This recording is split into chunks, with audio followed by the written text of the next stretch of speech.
Neredesin Gonca ya? Neredesin? Sen gelmeseydin annemin mezarına gidecektim biliyor musun? Ama şimdi başarısız olduğumu da söyleyemezdim ona. Ne olur orada ol Gonca. Ne olur.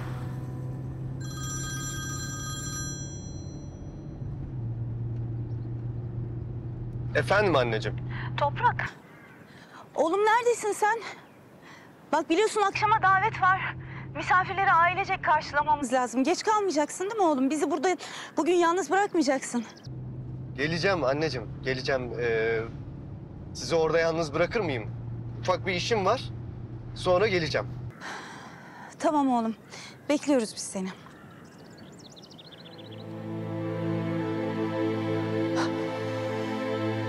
Hadi getir onu da şuraya.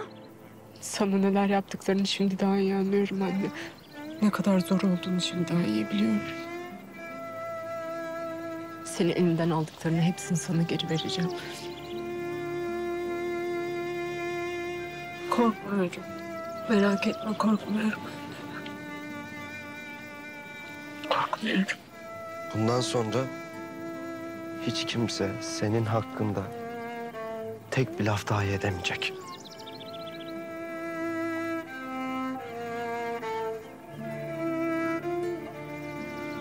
Bana güveniyor musun? Güveniyorum.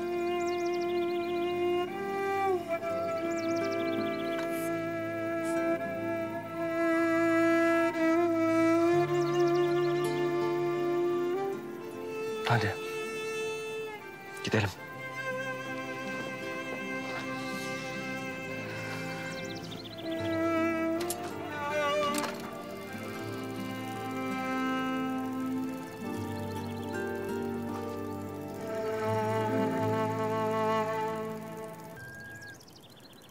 Aman çok şükür gel odalara.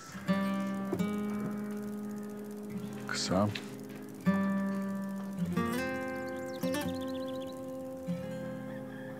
İyi misin? İyiyim baba merak etme. Bir odama çıkayım ben geliyorum. Odana mı? Fatma. Ha. Bir baksana.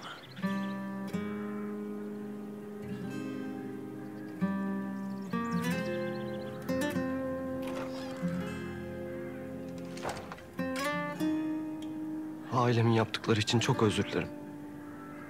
Sende ne alakası var Toprak? Ben aslında bütün bu olanları telafi edebilirim. Sadece bana izin vermeniz lazım.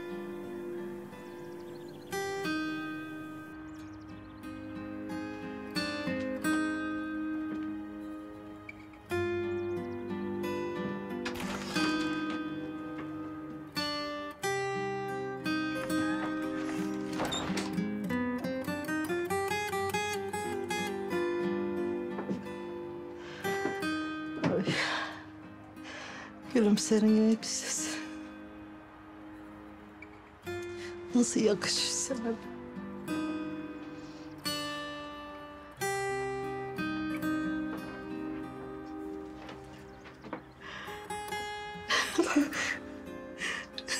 Ya.